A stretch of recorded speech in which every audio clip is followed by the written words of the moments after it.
হরে কৃষ্ণ। সুপ্রিয় গৌর ভক্তবৃন্দগণ, সবাইকে শ্রী শ্রী পাপমোচন একাদশী ব্রতের কৃষ্ণভীতি ও শুভেচ্ছা। সকলে কৃপা করে শ্রবণ করুন।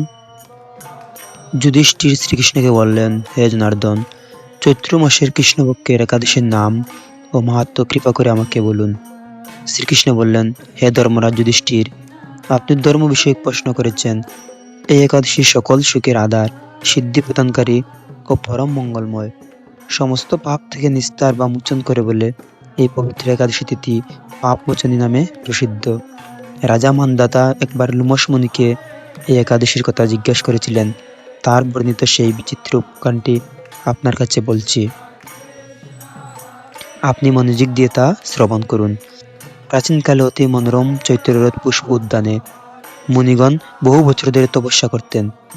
এক সময় মেধাবী নামে এক ঋষি কুমার সেখানে তপস্যা করতেন।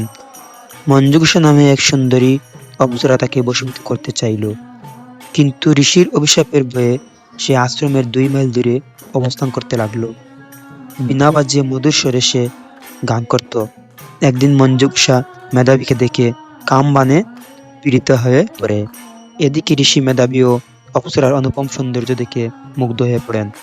তখন সেই অপ্সরা মুনিকে নানা হাব বা কটাক্ষ দ্বারা বশীভূত করে। ক্রমে কাম পরবশ মুনি সাধন ভোজন বিসর্জন দিয়ে তার আরাধ্য দেব বিস্মিত হন। এইভাবে অপ্সরার সাথে কাম ক্রীড়ায় মুনির বহু বছর অতিক্রান্ত হলো। মুনিকে আচার ভ্রষ্ট দেখে সেই অপ্সরা দেবলোকে ফিরে যেতে মনস্থ করলো।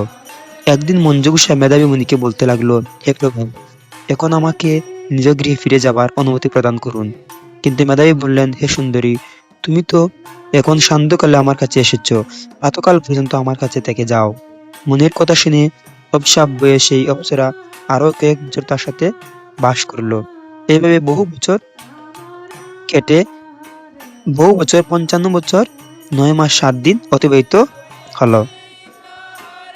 দীর্ঘকাল অপ্সরা সহ বসে থাকলেও মেধাবীর কাছে তা অর্ধরাত্রি বলে মনে হলো।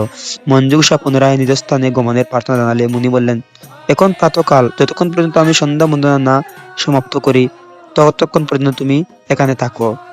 মুনির কথা শুনে ঈষৎ হেসে মঞ্জুষা তাকে বলল, হে মুনিবর, আমার সহবাসে আপনার যে কত বছর অতিবাহিত হয়েছে তা একবার বিচার করে দেখুন। এই কথা শুনে মুনি স্থির হয়ে দেখলেন যে তার 56 বছর অতিবাহিত হয়ে গেছে। মুনি তখন মঞ্জুষার প্রতি ক্রোধ পরবশ হয়ে বললেন, রে পাপিষ্ঠে দুরাচারিণী, তপস্যার ক্ষয়কারিণী, তোমাকে দিক, তুমি পিশাচ হও। মেধাবীর শাপে অপ্সরার শরীর বিরূপে প্রাপ্ত হলো। তখন সে অবনত মস্তকে মুনির কাছে সাপ মোচনের উপায় জিজ্ঞাসা করলো।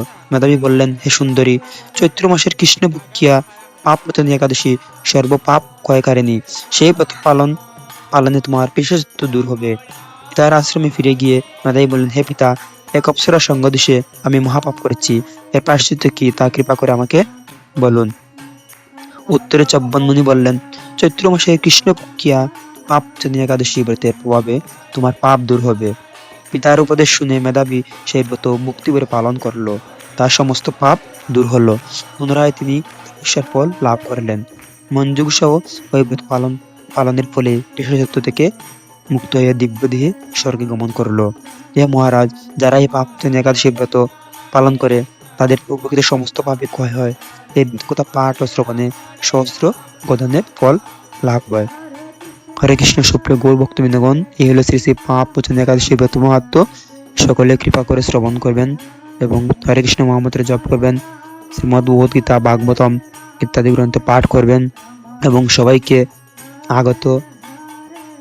আগামীকাল শ্রী শ্রী পণ্ডিত ধামে মহাস্নান অনুষ্ঠিত হয়ে যাচ্ছে। আপনারা সবাই মহাস্নানে অংশগ্রহণ করবেন এবং আশীর্বাদ লাভ করবেন।